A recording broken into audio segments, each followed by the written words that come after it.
Então, pessoas do meu canal, hoje eu vou dar uma palestra porque eu acredito que dentro de uma vida, dentro do meio universitário, as áreas se misturam.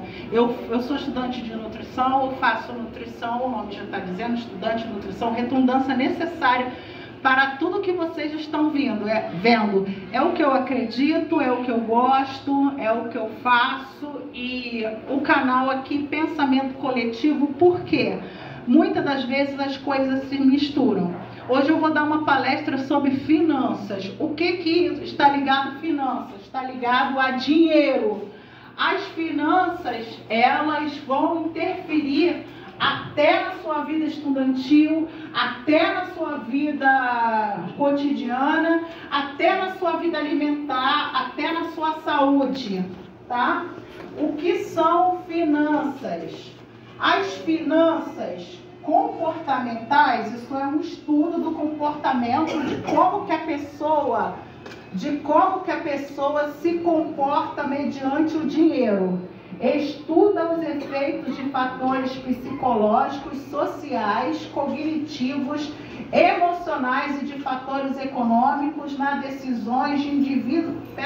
Para tudo esquece. O meu canal é feito para falar de coisas simples, para que pessoas simples entendam de uma forma simples, mas eficaz o que é.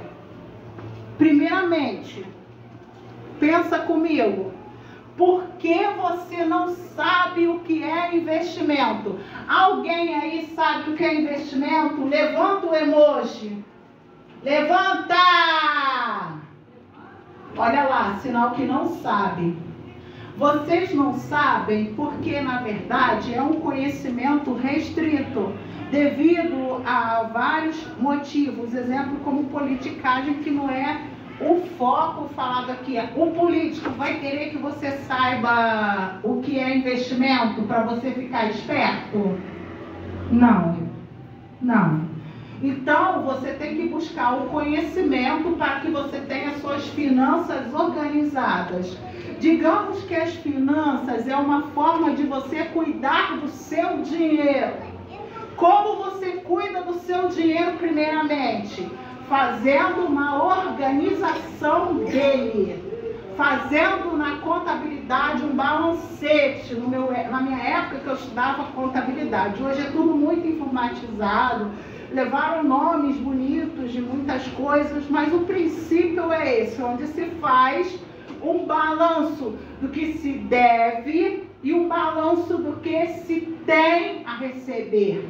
A gente chama o que tem a receber de uma forma diferente, é a forma mais gostosa. Quem quer receber aí, levanta a mão. Levanta o emoji, gente. Muito obrigada. Todo mundo quer receber, mas entre receber e gastar é aquilo que vai fazer diferença se você vai estar no vermelho ou não. Quando a gente fala de reorganização, você precisa colocar aquilo que realmente você precisa utilizar, aquilo que realmente você precisa gastar, porque senão você está jogando o seu dinheiro fora. Hoje em dia, dinheiro é escasso, é difícil de gastar. Por isso que eu vim falar de investimento. Porque investimento é uma das partes que você pode se organizar para poder fazer. O investimento é uma forma bem simples, de uma forma geral. O que é um investimento? O nome já diz. Isso, vou falar simples. É uma escolha que você faz, aonde você vai aplicar o seu... Falaram lá, vamos lá, gente. Dinheiro. Fala comigo. Dinheiro. Você escolhe aonde você vai aplicar o seu dinheiro. O que é aplicar? O que é investir? É fazer com que o seu dinheiro tenha rendimento. Exemplo, poupança.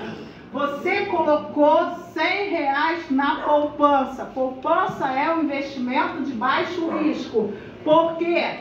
Porque você sabe que dentro da poupança ela vai ter em determinado momento um certo rendimento. Por que é baixo? Porque o rendimento não é muito da poupança, mas é um rendimento seguro. Qual é o melhor investimento? Depende do teu objetivo.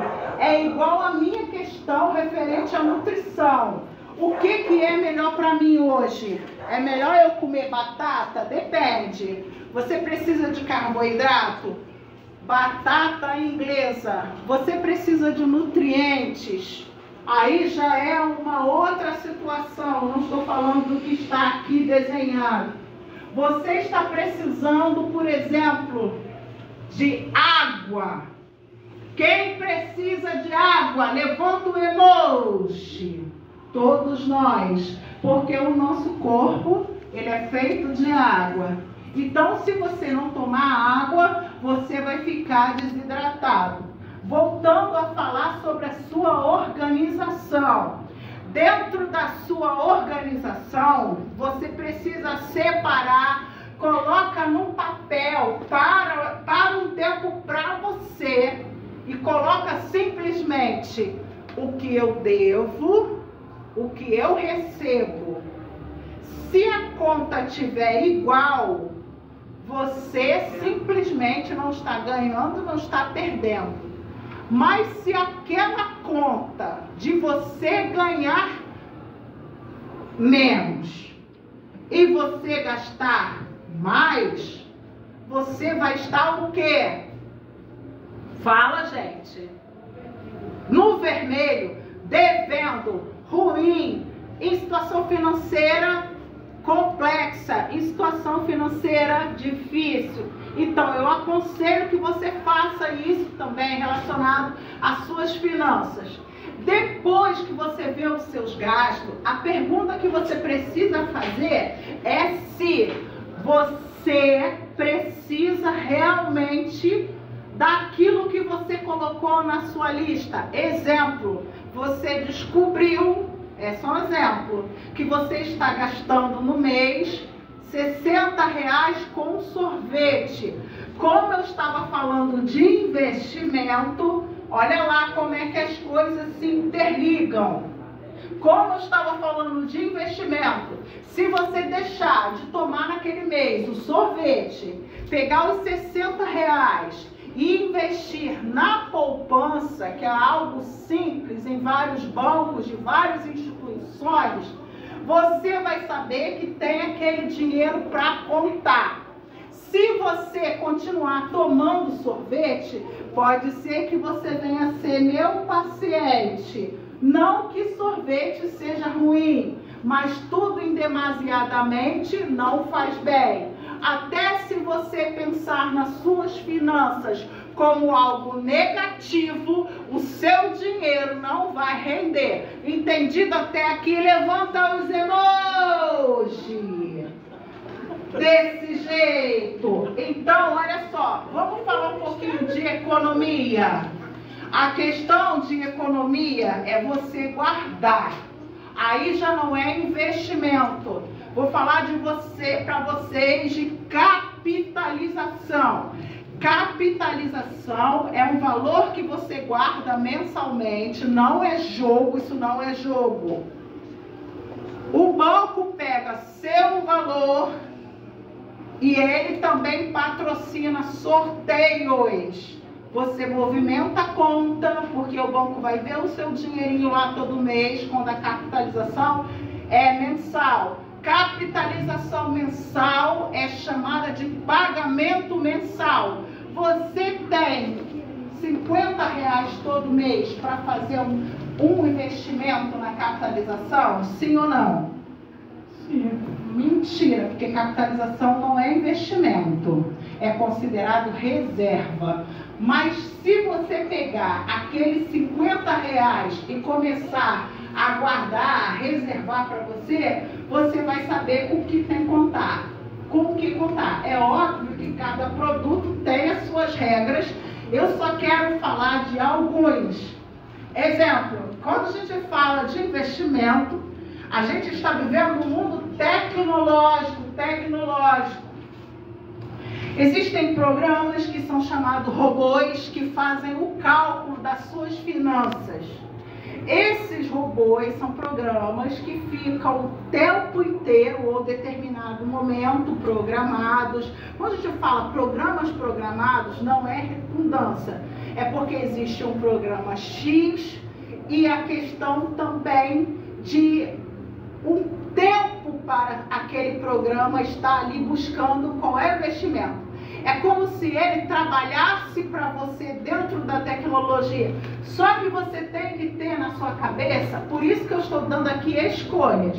Assim como se eu perguntar, quem gosta de cenoura, levanta a mão, levanta emoji, levanta a mão, levanta emoji. Mas talvez alguém não goste. Então aquilo dali é questão de você se adequar às suas finanças, entendeu? Quando a gente fala de finanças comportamentais, a gente, de uma forma muito resumida, está falando que as suas finanças, os seus comportamentos dentro do seu dinheiro, depende do quê? Do seu pensamento, de como você vai usar aquele dinheiro, de como você vai aplicar aquele dinheiro, de como você vai monitorar o seu dinheiro. Isso tem uma diferença muito grande. Por quê? Se você escolher o robô, não vai, eu só estou dando um exemplo, não vai ter um ser humano ali. No dia que o programa falhar, isso é só uma observação. Aonde estará o seu dinheiro? É um caso assim a pensar. Mas tem gente que prefere a questão do robô por ser prático, porque finanças é um campo muito amplo. Você pode aplicar no Tesouro Direto. O que é o Tesouro Direto? O Tesouro Direto, digamos que você empreste um dinheiro para o governo. Quem vai tomar conta é o governo, quem vai te pagar é o governo, e ele tem uma obrigação com você de rendimento. Eu estou falando aqui, é óbvio, de uma forma geral, porque tudo isso que eu estou falando aqui para vocês tem regras, mas é para que vocês tenham noção do que quer que seja algumas coisas que a gente tem disponível no mercado para a gente usar se a gente quiser. Só que o primeiro passo não é nem as finanças, é a reorganização, igual eu já expliquei para vocês. Não adianta pensar em finanças, investimentos, economia e etc. se você não se reorganizou. Porque você devendo não consegue investir. Porque se você investir, é melhor que você pague sua dívida. Porque a sua dívida vai estar lá te olhando. Existem muitos tipos de dívida. Existem dívidas de SPC, existem dívidas de Serasa, existem dívidas de MEI, que é o microempreendedor individual. Quando a pessoa faz uma dívida no MEI, ela vai direto para a Receita Federal, ela vai para o leão. Então ela não aparece no SPC e Serasa, mas está lá gravado em detalhe. Agora houve uma lei recentemente, não sei se mudou, mas que 3 anos seu nome sai do SPC e Serasa. Ele pode sair, mas o banco tem acesso, por exemplo, se você está devendo ou não. Porque o Banco Central, controlador de todos os bancos, ele tem as informações. Você não vai ser, talvez em uma loja, cobrado, dependendo das análises, de um determinado crédito. Mas não quer dizer que seu nome está limpo. Quer dizer que foi liberado um crédito para você por algum motivo específico. Outra questão que a gente fala de finanças é a renda variável. A renda variável é algo um pouco mais complexo. É uma classe de investimentos composta por ativos e produtos financeiros sobre os quais não é possível antecipadamente como ou se ocorrerá a rentabilidade. Não entendi nada. Eu vou explicar para você. A renda variável pega o próprio nome. você vai investir em algo que você não sabe exatamente se você vai ter o retorno. É por isso que eu falo que a base de investimento é o que se escolhe, porque tem vários. Exemplo, se eu tenho muito, eu não tenho não, tá? Mas se eu tenho muito dinheiro e eu não vou precisar daquele dinheiro, e eu não tenho pressa referente àquele dinheiro, então eu posso fazer uma renda variável, porque eu estou arriscando, eu não sei se aquilo dali vai ter um lucro. Vocês estão entendendo? Quem está entendendo, levanta o emoji. Alguma pergunta? Quando a gente fala de fundo de investimento, é uma forma de aplicação financeira formada por uma união de vários investidores. Presta atenção aqui que eu vou te explicar o que é fundo financeiro. O fundo financeiro são várias pessoas que têm dinheiro. Vamos supor aqui a Sandra. Sandra aparece no canal, dê um tchau. Dê um tchau quando você aparecer no canal. Eu vou dar exemplo de 2, mas não que seja exatamente 2, tá? Vamos lá. Fundo de investimento. Igual eu estou falando. Várias pessoas aplicando. De uma forma mais simples para você entender. Não que seja isso, tá? Eu estou falando básico, para a gente começar a entender. Não adianta falar técnico se a gente não entende o básico. É como se fosse, entre aspas, a caixinha. A Sandra tem R$100, eu tenho R$50. Então a nossa caixinha tem quanto? 150. Fala, gente. 150 reais. Eu estou dando um exemplo de 2, mas não é isso, tá? Eu estou conjecturando aqui muita coisa. Então, se você tem, obrigada, tá, minha flor? 150 reais.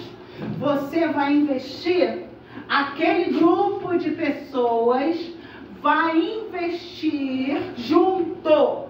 Então, se ele vai investir junto, ele vai investir um valor maior. Se ele vai investir um valor maior, automaticamente maior será o quê?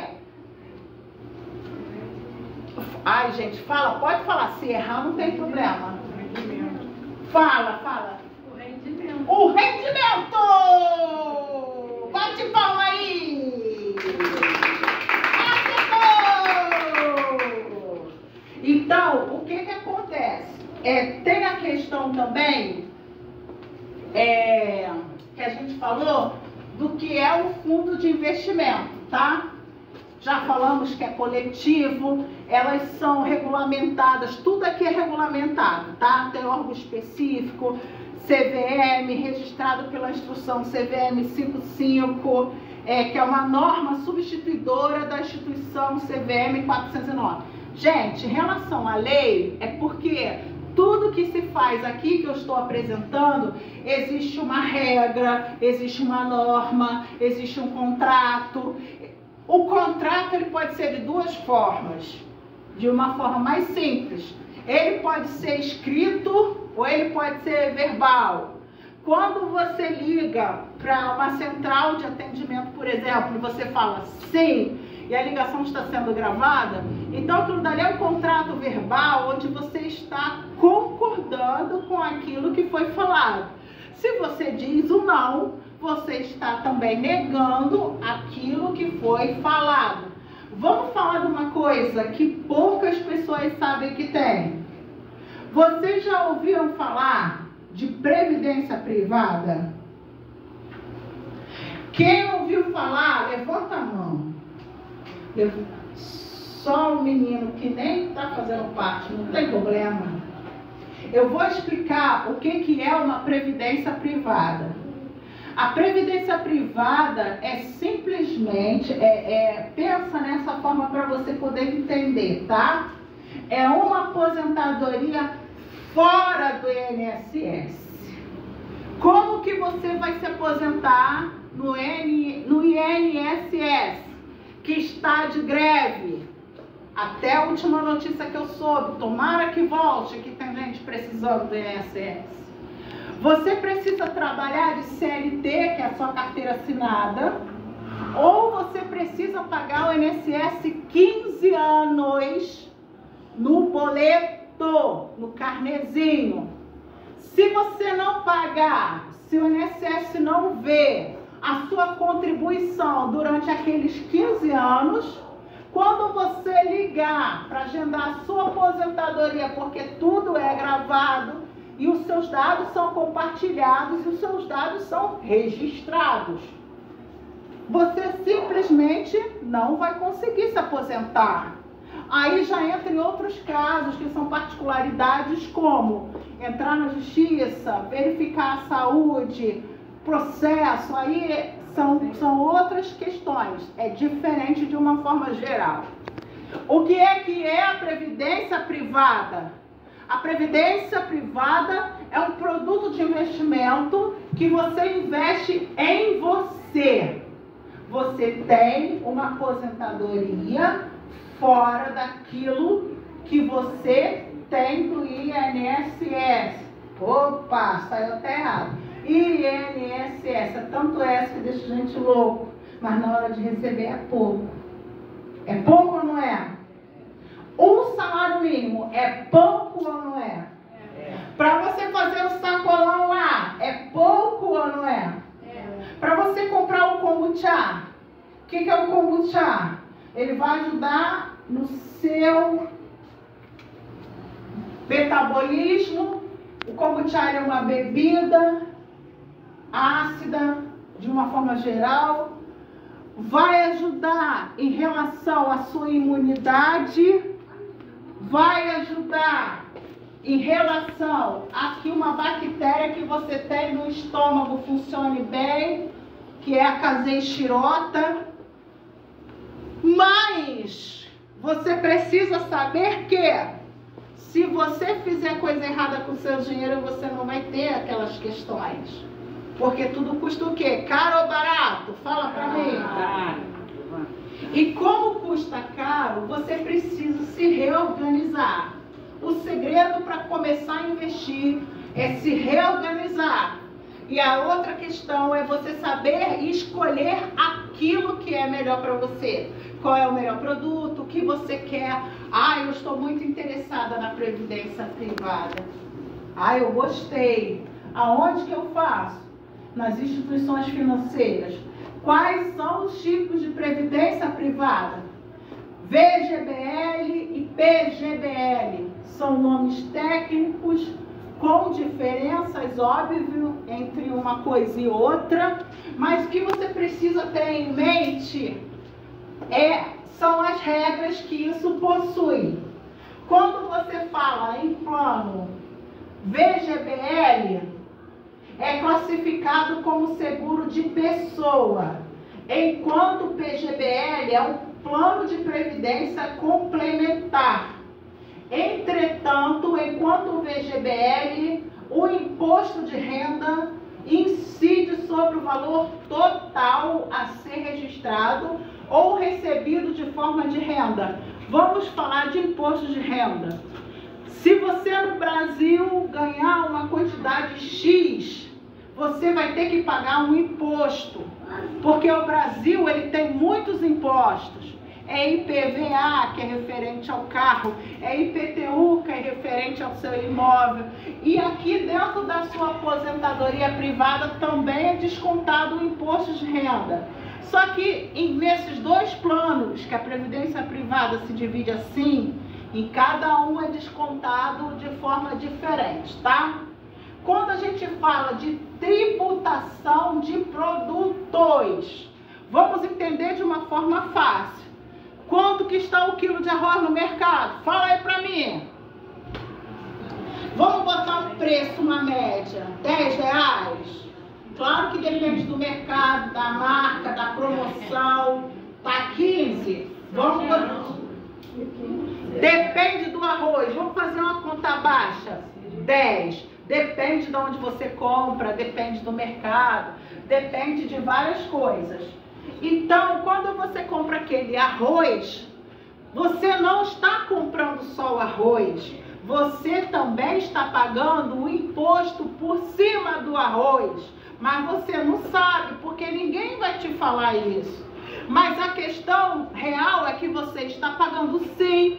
E é isso que encarece o arroz. Porque quando o produtor chega lá na roça, produzindo o arroz, ele é vendido, estou dando só um exemplo para a gente entender números redondos, por R$2. Mas quando ele vai para o transporte, isso já se torna 4. Como o dono do mercado quer ganhar, já se torna 6. Mas como ele tem sócio, o sócio também quer ganhar, olha, 8. Quando o sócio quer ganhar, ele tem que pagar imposto, olha, para 10. Isso é de uma forma geral, exemplos conjecturados para que a gente possa entender coisas difíceis com coisas simples. Quando a gente fala de tributação de produtos, tem duas formas, direta e indireta. De forma resumida, a tributação de produtos direta é quando a taxação é aplicada diretamente sobre algum bem, como renda, patrimônio ou consumo. Quando eu falei de consumo, eu dei aqui o exemplo de arroz para vocês entenderem. Então, o arroz é o exemplo de tributação de produtos direta. Por quê? É algo que está ali que você vai pagar, infelizmente. Você vai pagar, porque você quer comer o arroz, você precisa do arroz. Arroz, carboidrato, você precisa de carboidrato, que é o combustível do teu cérebro. Se você não raciocinar, você não consegue chegar a lugar nenhum, tá? Quando a gente fala de tributação de produtos indireta, isso significa os outros impostos que eu já citei aqui, que é o IPTU, IPVA e o imposto de renda. Acontece quando o imposto é embutido no final de um produto que é repassado ao consumidor. Igual eu falei do plano de previdência, que há uma redução, o chamado leão vai lá e tira 30% daquele ganho normalmente. Isso eu estou falando de uma forma geral. Como eu falei, as finanças é um gerenciamento de dinheiro. Só que quando você faz um investimento, você também tem que ter algo como mensuração de risco, esse é o nome técnico. Mas eu quero que você entenda que você tem que saber aquilo que você investe, quanto que você investe e os riscos que aquilo tem. Exemplo, hoje eu vou investir, eu estou falando de uma forma geral porque existem regras dentro disso, mas só para vocês entenderem. Eu vou investir na Petrobras. A Petrobras, isso é só um exemplo conjecturado, ela vai ser terciarizada. Dentro dessa terceirização, ela fale. Isso é muita conjecturação, mas é só para vocês entenderem. Quem investiu nas ações, o que são ações? São praticamente aquilo que forma burocraticamente a empresa no papel. É isso que a gente pode dizer de uma forma simples. O que ocorre? Quando você investe ali na Petrobras ou em outra firma, esse é só um exemplo que eu dei, você tem a garantia dependendo do seu contrato. Mas nesse caso, você corre o risco de ficar o quê? Com ou sem dinheiro, se a empresa faliu? Sem dinheiro. Levanta, irmãos, quem entendeu? Você fica sem dinheiro, por quê? Aquilo que você investiu faliu. Por isso que existem especialistas que podem te ajudar referente a risco, porque estudam aquilo cotidianamente e tem profissões que se encaixam referente a essas questões de risco, tá? Só que tem uma base no investimento, que é a ética profissional. Isso aqui é na teoria, né? Porque a gente vê ali mensalão, tantas coisas assim afins, né? Na realidade, essa ética é para quem tem. Mas vamos lá para a prática. A ética profissional diz respeito ao conjunto de valores morais que conduzem os comportamentos no ambiente de trabalho e durante o exercício da profissão. Lembra que eu falei que uma pessoa que é responsável pela mensuração de risco, que é a pessoa que avalia, digamos assim, que é a pessoa que está ali para dizer o sim ou não se aquilo dali está correto. Aquela pessoa tem que ter uma ética profissional. Essa ética profissional que ela tem que ter, isso significa que ela tem que ter moral para poder fazer o trabalho dela. Exemplo, se eu pego R$150 da caixinha, no exemplo dado anteriormente, e não pago, está na cara que eu não tenho moral, logo eu não tenho ética. Porque uma coisa é você combinar numa linguagem verbal durante um grupo referente à caixinha e aquela caixinha ser dividida entre aquele grupo em determinado tempo ou determinado horário e naquele momento você pegar o dinheiro da caixinha. Você está lesando as pessoas que estão participando daquela caixinha, sim ou não? Sim. Então você não está tendo ética, você não está tendo moral, tá? E tem aqui o último, que são os derivativos. O que são derivativos? É um contrato mútuo no qual você se estabelece um valor econômico derivado do seu tempo, só um momento que eu estou velho. Temporal baseado num ativo base como referência. O ativo base pode ser um título financeiro, um valor financeiro ou um valor materialista. Digamos que derivativos são componentes de algum título financeiro. O que é um título financeiro? É algo que você tem como finanças. Exemplo, quando a gente fala de investimento, no fundo a gente não está falando só de dinheiro. Como no caso das ações, a gente está falando de contratos, de títulos. Isso eu estou dando assim um nome bem simples para vocês poderem entender. Para vocês poderem entender. O que acontece é o seguinte: vocês quando têm na mão, isso é o que eu aconselho, o dinheiro de vocês, façam bom uso deles, sabendo escolher não só a saúde física, que vem através da nutrição, mas a saúde financeira. Obrigada e boa noite.